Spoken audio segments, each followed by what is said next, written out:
Metsäseudulla on ihana asua. Pääsee nauttimaan lempeästä hiljaisuudesta ilman minkäännäköisiä häiriötekijöitä. Öisin saattaa muutama peura eksyä pihalle, mutta muuten saat elää pääosin omissa oloissasi. Mutta mitä voikaan tapahtua pienelle kaveriporukalle, kun koittaa Halloween-yö? Otetaan selvää.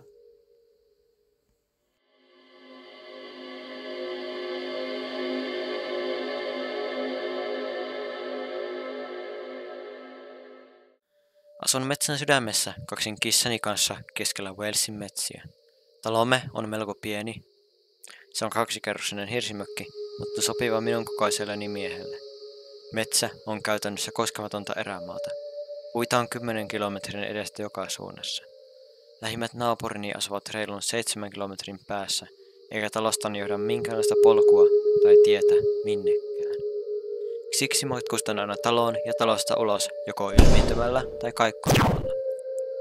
Yleensä pyydän jo aikuiseksi varttuneen poikani Tomaksen iltaisin Kupposelle viettämään rauhallista iltaa ja vaihtamaan kuulumisia. Omat syntymäpäiväni olivat olleet pari viikkoa sitten ja olin saanut häneltä lahjaksi suloisen soittorasian. Poikani oli muuttanut omilleen jo muutamia vuosia sitten. Työskentelen Tylypahkan professorina, joten en pääse edes joka ilta tulemaan kotiin.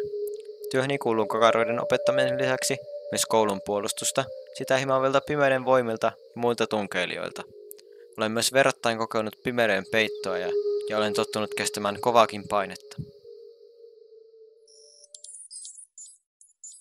Oli lokakuun viimeisin päivä ja elettiin vuotta 2022. Kaamos oli kovaa vauhtia laskemassa maan ylle. Aurinko ei enää hirveän montaa tuntia taivaalla pysynyt. Sen lisäksi syyssateet piinasi maata päivittäin, eikä kuivasta viikonlopusta voinut unelmoidakaan. Sitä yötä varten olin tehnyt Halloweenin kunniaksi kurpitsapiiraan, jota nautin vielä myöhään illalla. Istaudin vanhan perinteeni tapaan keinotuoliin ja jäin siihen kutomaan tulevaa talvea varten villasukkia. Poikani istahti viereen sohvalle ja jäi selailemaan kännykkäänsä. Kuuntelin seinäkellon tikitystä ja sateen ropinaa rauhoittuneena, kunnes jostain hyvin kaukaa kuului heikosti matala pillin vihellys.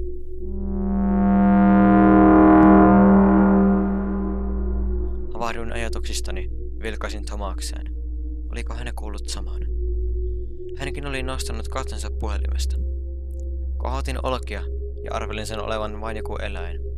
Kenties joku susi oli ulkonut jossain parin kilsan päässä. Keittiön verot olivat auki ja sen olin menossa laittamaan ne kiinni, kunnes matkalla keittiöön kuulin pihalta jotain. Se kuulosti siltä, kuin joku olisi hiipinyt sorahiekalla ikkunalaudan alla. Jämähdin paikalleni ja tuijotin ikkunasta ulos yön pimeyteen. Tiesin, että ääni kuului läheltä. Mökkieni ympäröi ruohikko, lukuun ottamatta aivan mökin seinämien reunustoja. Henkäisin syvään ja astelin kevein askelin ikkunan luokse ja kurkistin ulos. Ikkunan alla ei näkynyt jälkeäkään. Se oli vähän outoa. Miten ikkunan alla lymyävä eläin, vai mikä sekin nyt olikaan, olisi kerinyt niin nopeasti pois pitämättä minkäänlaista ääntä. Keittiön valot kuitenkin valaisivat pihaa hituisen, että olisin varmasti nähnyt edes pientä liikettä. Käännyin katsomaan takaisin Tomasta vähän pöllämystyneenä. Hän oli noussut seisomaan keskelle olohuonetta ja näytti myöskin olevan ihmeissään. Samalla näin silmäkulmassani vilauksen. Näin pientä liikettä makuuhuoneessani. Kissaniko se oli? Astelin reippaasti makuuhuoneeseen ja sytytin nopeasti valot. Yritin kutsua kissani samalla tavalla kuten aina, mutta vastausta ei tullut. Huone oli aivan tyhjä. Tarkistin vielä oven takaa ja sängyn alta. Nousin seisomaan ja kutsuin kissan vielä kerran. Mutta tällä kertaa vastaus oli aivan eri huoneesta. Lähdin nopeasti makkarista ja suljin oven tiukasti kiinni. Palasin takaisin olohuoneeseen ja katselin nyt vuoroin jokaisesta näkemässäni ikkunasta ulos valppaana. Seisoskelimme siinä Tomaksen kanssa kusihousussa varmaan pari minuuttia, ennen kuin uskalsin liikahtaakaan. Päätin osoittaa, että minulla on rautaiset pallit, joten rohkeana isähahmona otin askeleen olohuoneen ikkunalle. Tiustin ulos ja annoin näkeni tottua rauhassa yön pimeyteen. Tomas hivuttautui vierelleni ja tähysti ulos myös. Samalla, kun katselin metsän suunnille, Tomas oli huomannut aivan jotain muuta. Hei, mitä toi on? Hän kysyi varovaisesti. Kurtitsin kulmiani ja katsoin mihin osoitti. Suoraan ikkunan alla mökin seinämää pitkin johti ihmisen jalankokoiset askeleet. Mutta ne eivät ole mitkään perustaavia tavallisia askeleita. Ne olivat jotain limaa tai sen sellaista. En saanut päähäni yhtäkään olentoa, jonka askeleet olisivat limaa. Seuraavaksi päätin mennä keittiön ikkunalle. Käyn olohuoneen ikkunalta keittiön suuntaan miettien, että kuka helkkari tämän talon nyt haluaa ryöstää. Samalla aivan keskelle keittiötä ilmestyi täysin musta, varjon kaltainen olento. Se oli ihmisen siluetti, mutta sillä ei ollut mitään muotoja tai kasvonpiirteitä. Ennen kuin ehdin oikeastaan tajutakaan mitä olin nähnyt, se oli poissa, yhtä nopeasti kuin oli ilmestynytkin. Olen satavarma näkemästäni. En ollut nauttinut mitään alkoholia ennen tätä iltaa, enkä käytä muita päihteitä. Minulla on aina ollut terve mieli, eivätkä silmänikään ole minulle ennen mitään tepposia tehneet. Totesin yksinkertaisesti, että perkele, joku tätä kämppää nyt riipaa. Hengitin raskaasti ja katselin tiuhaan ympärilleni. Thomas näytti ihan yhtä kauhistuneelta kuin minäkin. Rupesin miettimään seuraavaa liikettäni. Meidän kannattaisi poistua talosta niin nopeasti kuin voitaisiin. En ole viettämässä täällä enää hetkeäkään. Käskin Thomasta rupeamaan pakkaamaan ja lähdin itse makuuhuonetta kohti, lähestyn yläkerran portaita, kunnes...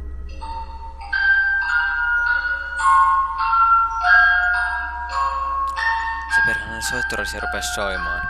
Peräännyin portaista, nappasin Thomaksen kädestä kiinni ja pakenin vierashuoneeseen. Tiesin, että ainoa pakaratkaisumme olisi kaikkoontuminen, mutta siihen minulla ei tuntunut olevan voimia. Hengitin todella tiukkaan ja sydämeni tuntui menevän ylikierroksilla. Olin varmasti jossakin paniikkikohtauksessa. Melkein tunsin, kuinka verisuoneni täyttyivät adrenaliinista. Thomas yritti kaikkeensa tyynnytelläkseen. Yritin pitää katseeni hänessä, mutta en fyysisesti pystynyt. Katseeni oli lukkeutunut Thomaksen ohi ikkunasta pihalle.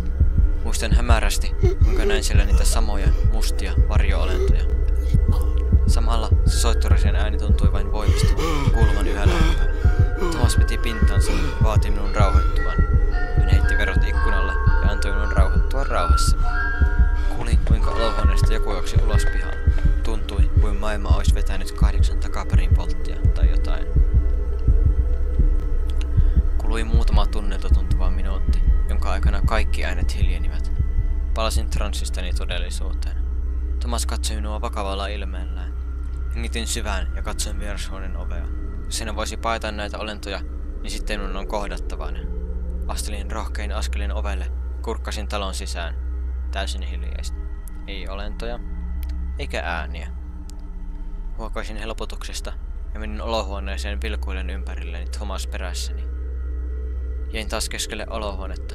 En sanonut sanaakaan, vaan tarkkailin talon jokaista ikkunaa, ovea, huonetta ja huonekalua, jonka pystyin vain näkemään. Hiljaisuus jatkui.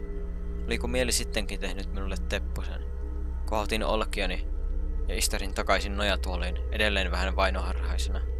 Harvinaisen eriskummallinen yö tääkin oli. Nappasin kahvikuppini pöydältä, mutta jähmetyin paikalleni. Se sama pahuksin soittorasia oli siinä pöydällä kahvikupin vieressä. Miten ihmeessä se voi itsestään tulla yläkerrasta alakerran olohuoneen pöydälle? Ei helvetti. Nousin seisomaan ja tuijotin soittorasiaa. Thomas nousi myös ja perääntyi vierelläni. Mun ei olisi pitänyt missään vaiheessa lakkaa olemasta vainoharhainen. Vilkasin Thomasta pelokkaana ja näin hänen takanaan jonkin vilahtavan vierashuoneesta Thomaksen huoneeseen. Käsin katseni takaisin soittorasiaan ja... se oli poissa. Ympäriltäni kuului outoa kuiskutusta ja supinaa. Olin hermoromahduksen partaalla. Kaiken tämän keskellä rakas kissani vain katosi. Tiesin kyllä, että se omaa voimia, mutta tämä oli täysin uutta.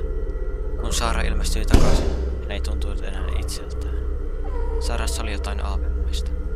Ei ehtinyt kulua kuin muutama sekunti ja hän katosi taas. Kun Saara taas ilmestyi huoneeseen, hän käyttäytyi täysin normaalisti. Tätä kiertoa kesti useamman minuutin. Saara näytti aivan, kun olisi käynyt taistelua vastaan. Hänen silmänsä olivat mustat ja hänen korvistaan nousi savua. Minua alkoi jo huolestuttaa. Sitten katsoin varovasti ulos. Huono idea. Pihalla seisoi monta metriä pitkä tumma hahmo. Huomatessani katseeni, se juoksi metsään. Käännyin taas katsomaan Saaraa. Hän katosi vielä kerran ja toi palatessaan suuren, mustan savupilven, joka sokaisi minut hetkeksi. Avasin silmäni hieroen niitä. Tarkensin katseni Saaraan. Samalla hetkellä naamani edessä oli suuret, mustat pallit. Säikähdin aivan helvetisti. Thomas yritti rohkeasti sivaltaa olentoa katanalla, mutta tuloksetta. Se vain katosi. Aloin kuulla ääniä yhä enemmän ja enemmän. Lopulta en enää kestänyt. Hyppäsin ulos ikkunasta ja tein ehkä yhden elämäni huonoimmista päätöksistä. Juoksin sinne synkkään, aavemaiseen metsään. Pysähdyin lopulta puun taakse. Kuulin vain sateen ropinnan. Soitin hengitystäni ja keräsin voimia. Sitten katsoin ylös. Puut tulivat muuttuneet violeteiksi ja mörkö oli kaikkialla. Tunsin vain pelkoa ja kauhua. Paniikki iskenyt kunnolla. Lähdin täysin ilman minkäänlaista suuntavaistoa juoksemaan metsässä. Kuulin takani ja sivultani juoksuaskeleita. Soittorasiakin oli alkanut soida. Kun luulin kuukahtavani maahan väsymyksestä, menin lopulta taloni. Kristin taas vauhtia ja niin teki seuraajanikin. Saatoin jo tuntea jonkin astuvan kannalle, kun pääsin lopultakin ovelle. Hakkasin sitä kohti Mike Tyson. Kukaan ei tullut avaamaan. Kuulin takani jo hengitystä. Luulin, että siinä oli se loppu. Ehdin lukea rukoukseni, kun Thomas, tuo ihana, uljas soturi, tuli avaamaan oven. Katsahdin taakseni astuessani sisälle, mutta siellä ei ollut yhtään mitään. Ehkä se kaikki oli ollut vain mielikuvitukseni tuotetta. Mielikuvitukseni piti olla kyllä aika vilkas, koska kenkäni olivat ihan siinä vihreässä, lähes niin kuin elävässä limaassa. Tässä vaiheessa kukaan ei enää jaksanut panikoida. Jos otukset haluaisivat tehdä meille jotain pahaa, niin tehköön sitten. Lopultakin oli täysin hiljaista. Olimme kaikki käpertyneet sohville nukkumaan. Rauha ei kuitenkaan kestänyt tuntia pitempään, koska ovelle koputettiin. En jaksanut enää välittää, ja sauoni olinpaikkaan edes tiennyt, joten odotin Thomaksen menevän avaamaan sen. Odotin minuutin ennen kuin huusin Thomakselle. Sain vastaukseksi kuorsausta, joka kuulosti aivan siltä, kun joku olisi kaatanut metsäni matalaksi moottorisahaan. Tajutessani, että Thomas ei tulisi pelastamaan minua, piilouduin kauessani kaappiin ja puristin silmäni hiuasti kiinni. En enää kuullut ääniä, mutta jotain outoa oli tekeillä. Tunsin ihollani hennon tuulenvirän ja kenkäni kastuivat. Luulin ensin, että olin kussut housuun, mutta sitten avasin silmäni. Seisoin keskellä niittyä mustien olentojen ympäröimäni. Jähmettyin paikalle, ja ne alkoivat lähestyä. Kun kuulin soittorasien soiton, päätin lähteä pakoon. Ainut pakotie oli olennon jalkojen välistä, joten sieltä minä sitten sujahdin. Oli tässä lyhyydessä ja joitain etuja. Juoksin niin kovaa, kuin vain kintuistani pääsin. Ei ole varmaan kenellekään yllätys, että askeleet seurasivat. Soittorasien soitto kuului joka puolelta. Olisin todennäköisesti siinä hetkenä pärjännyt juoksussa vaikka Usain Boltilla. Sitten vastaan tuli sen hetken suurin pelkoni. Jyrkkä, noin 20 metrin korkeudessa oleva kallion kielke. Sauvahan minulla ei tietenkään ollut, mutta käännyin silti ympäri. Puiden takaa alkoi luikerella vihreää, hohtavaa limaa. Katson sinne päin hetken, ennen kuin käännyin taas pudotukseen päin.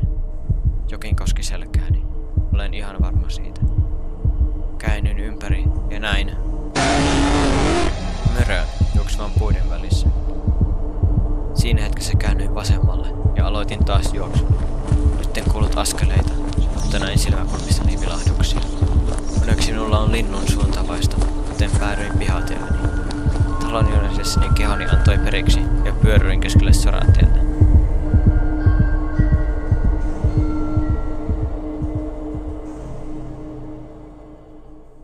Aamulla heräsin sängystäni. Ilmeisesti tuo urhea, komea, seksikäs, vahva, uljas, sanoiko jo komea, Thomas oli pelastanut minut. Taidan rakentaa bunkkerin taloni alle tällaisten tapausten varalta. Näet kaiken, mitä eilen tapahtui. Most normal night in Kuvula. Tämä. Isot mustat miehet tulee ja limaa sun kotipihan.